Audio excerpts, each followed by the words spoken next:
Est-ce que ça t'est déjà arrivé de demander un truc, que tu estimerais à une centaine de fois à quelqu'un et d'avoir l'impression de ne pas être entendu et que, ce que tu demandes n'est, jamais réalisé?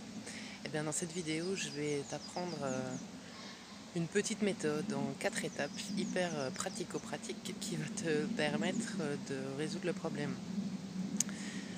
1re étape.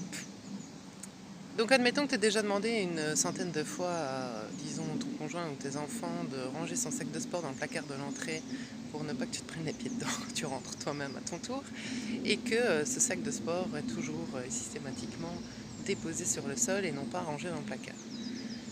Je sais que c'est énervant. Je sais qu'il y a une émotion probablement de colère, de dépit et de frustration, qui doit te prendre au moment où tu rentres chez toi. Je te conseille vivement de prendre un peu de recul et de respirer à ce moment-là et de pouvoir aller voir la personne qui est concernée en lui demandant, d'abord en vérifiant, oui, même si c'est ton enfant, si c'est OK pour lui d'avoir une petite conversation.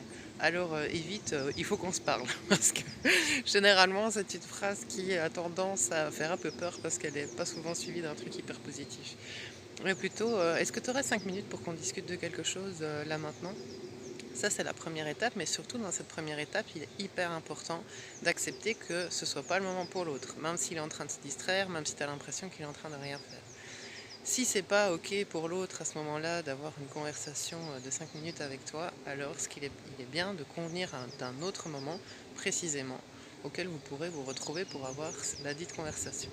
Première étape, vérifier que l'autre est OK et disponible pour pouvoir, heu, t'écouter et avoir cette conversation. Deuxième étape, demander à l'autre s'il est en résistance par rapport à ce que tu lui demandes.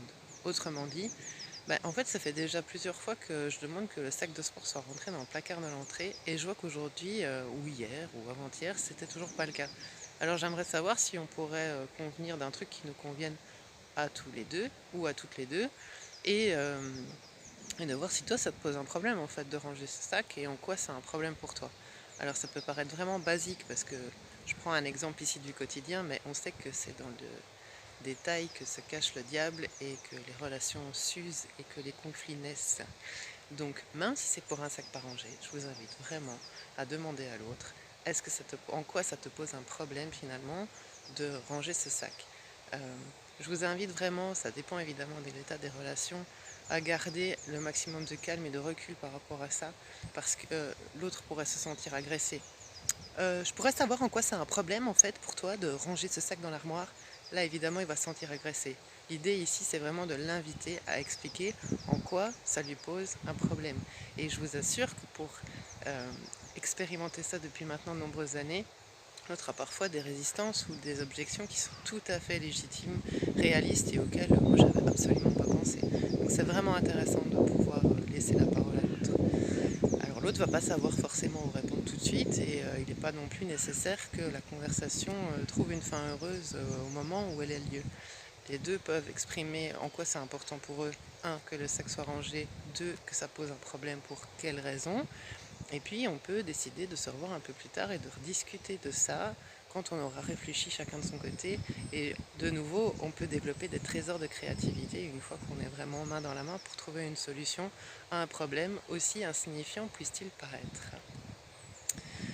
Ça, c'était le troisième truc, ne pas vouloir à tout prix trouver la solution, au moment de la conversation. Donc 1re chose, vérifier que c'est le moment pour l'autre de parler.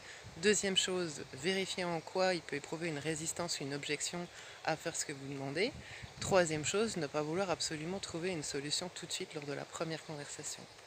Quatrième chose, dites merci. Merci d'avoir pris ce temps pour moi parce que j'avais besoin de discuter de cette chose avec toi et maintenant c'est plus transparent pour moi ou maintenant je me sens entendue et donc merci d'avoir pris ce temps pour parler de ça parce que c'était vraiment important pour moi. Voilà, 4 étapes, tentez le coup. Il y a de grandes, grandes chances pour que vos petits conflits du quotidien trouvent une solution heureuse. Et pour d'autres petits trucs comme ça, sachez que je donne un atelier ce samedi 9 mars au centre Archizen à Bernissart et qu'il reste des places. Et cet atelier est justement conçu pour avoir plein de petits trucs et astuces qu'on peut vraiment appliquer tout de suite dans son quotidien. Je vous souhaite une magnifique fin de journée. Salut!